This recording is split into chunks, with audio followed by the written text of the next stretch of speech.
প্রত্যাখ্যান। এই এক শব্দের ভেতরেই আছে উপেক্ষা বা ব্যর্থ হবার উপলব্ধি। যখন কেউ কোনো কিছু প্রত্যাখ্যান করে এবং না বলে, সেটা মেনে নেওয়া সবসময়ই কঠিন, হোক ব্যক্তিগত, সামাজিক কিংবা কাজের ক্ষেত্র।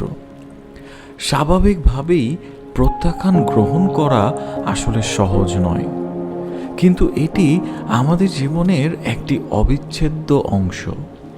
খেয়াল করে দেখবেন, প্রতিটি প্রত্যাখ্যান একটি নতুন পরীক্ষার সম্মুখীন করে, যা আপনাকে ভুল থেকে শিখতে সাহায্য করে এবং আরও শক্তিশালী হয়ে ফিরে আসার সুযোগ দেয়। আপনি কি সত্যিই সঠিক পথে হাঁটছেন নাকি ভুল পথে, সেটা পুনরায় মূল্যায়ন করার অবস্থা তৈরি করে দেয়। সুতরাং প্রত্যাখ্যানকে ভয় না করে আলিঙ্গন করে নিন। এটিকে ব্যর্থতা হিসেবে নয়, বরং সাফল্যের সোপান হিসেবে দেখুন।